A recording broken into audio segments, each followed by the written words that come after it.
Hi friends, welcome again to Access Latin America. I'm Bob Meadows y hoy vamos a tener la segunda lección de vocabulario express sobre las partes de la cara y de la cabeza. Espero que estén listos, que estén aprendiendo, que estén memorizando. Y aquí vamos ahora.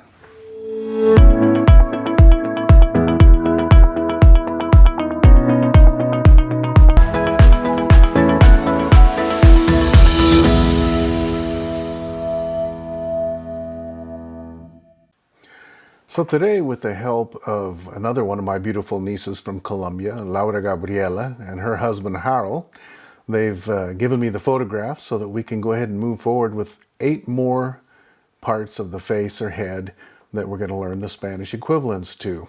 Now, up on the screen right now, I actually have a summary of the words that we're going to be going over today. We're going to be going over tongue, teeth, forehead, chin, jaw, nostril, neck, and throat.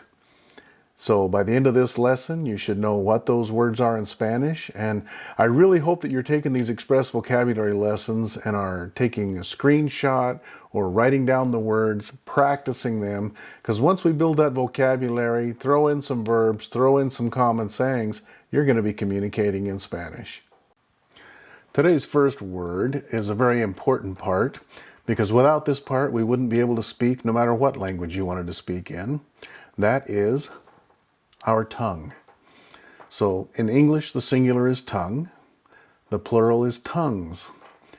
In Spanish, the singular is la lengua. La lengua.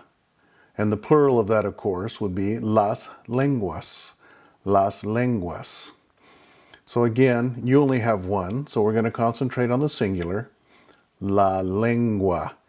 And you can hear the pronunciation as the vowels we've taught you before, the E that sounds like the E in wet, the U that sounds like the U in you or blue, and the A which sounds like the A in father.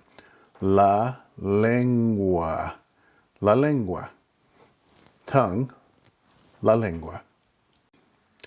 Our next vocabulary word is going to be tooth or teeth. English, one singular is tooth. The set or multiples are teeth. In Spanish, singular is el diente. Diente, el diente. And plural, los dientes. Los dientes.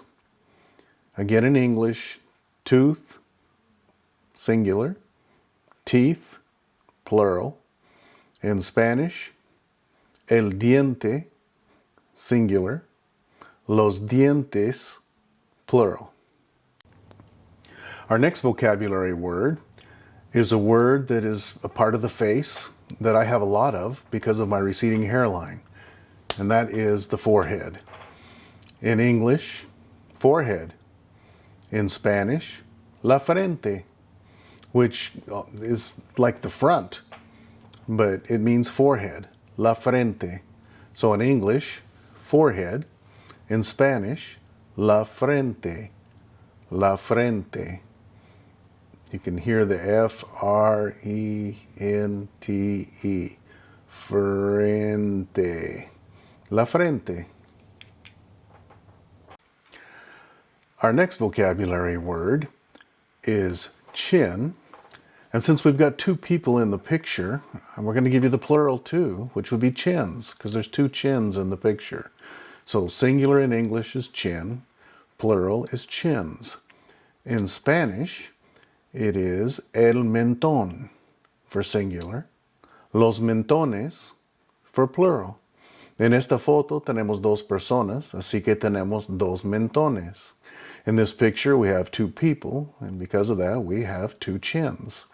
So again, English singular, chin. English plural, chins. Spanish singular, el mentón. Spanish plural, los mentones. And notice the placement of the accent where the emphasis needs to be placed in the word. mentones. In another lesson, we will go over accents and why written accents need to be used in certain cases. Again, el mentón, los mentones. On this next slide, we've put an outline around the jaw of Harold. And so in English, one, or the singular, is jaw. Plural would be jaws. In Spanish, the singular is la mandíbula. La mandíbula. And plural, las mandíbulas. Las mandíbulas. Again, you can see where there is a written accent on the letter I, so that you know that that's where the emphasis is on that syllable. It's not mandibula, it is mandíbula. And so the accent is on the I. La mandíbula, las mandíbulas.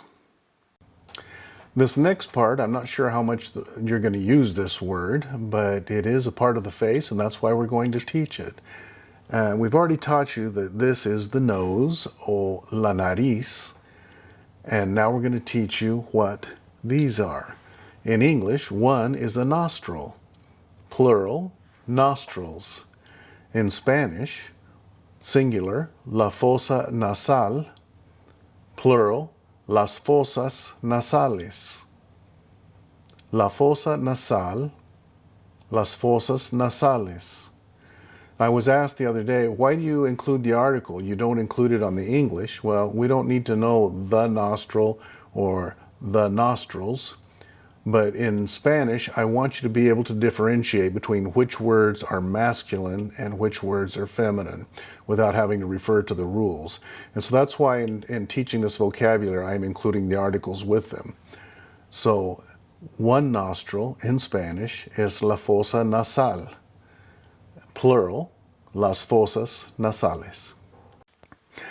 This next body part is a beautiful body part, and the pictures of a beautiful woman. Obviously, it is my dear bride, my lovely bride Connie, on the day that we got married years ago. And the part that we're going to discuss is the neck. In English, it is neck. I'm only covering the singular because that's all that we have, is a neck. So, neck in Spanish is el cuello. El cuello. And this is another word that is a good example to be able to sound out the vowel sounds. The U like the U in blue, the E like the E in wet, the fact that you've got a double L, which makes the Y sound, and the O that sounds like the O in snow. Cuello, cuello. Neck is el cuello. And our final word for this particular express vocabulary lesson is what's on the inside of the neck. It's the throat. In English, the throat. In Spanish, la garganta. La garganta. Sometimes people mix those up in English. They'll say, oh, my neck hurts, whenever they're talking about their throat. Two separate things. This is the neck, and inside here is the throat. In English, it is throat. In Spanish, la garganta. Well, my friends, we've come to the conclusion of another vocabulary lesson, express vocabulary lesson. There was only 8 words. Again, I'm going to go over them very quickly, just the pronunciation of them. Tongue or tongues is la lengua, las lenguas. Tooth or teeth, el diente, los dientes. Forehead, la frente. Chin or chins, el mentón, los mentones. Jaw or jaws, la mandíbula, las mandíbulas. Nostril or nostrils, la fosa nasal, las fosas nasales. Neck, el cuello. Throat, la garganta. Again, I can't say it enough. I know I've repeated it a lot. Take the time to screenshot these, practice these words, do it with each express vocabulary lesson, build your vocabulary. Let's get you to a point that you have enough words that you know what they are in Spanish. Then we can work on sayings and sentence construction. In closing, we'd like to sincerely thank you for participating with us. We hope this channel and these videos are of benefit to you. And if they have been, we would ask you the favor to please give us a thumbs up, give us a like, and please subscribe to our channel so that you can receive updates whenever we're uploading other videos and things of interest to you. Queremos agradecerles sinceramente por participar con nosotros y por el apoyo para el canal. Y pedimos que si les ha servido, si les gusta, por favor, selecciona la manito arriba, el like. Y por favor, suscríbete para que puedas gozar más de las cosas nuestras y saber cuando hay cosas nuevas. We thank you very sincerely. Ciao.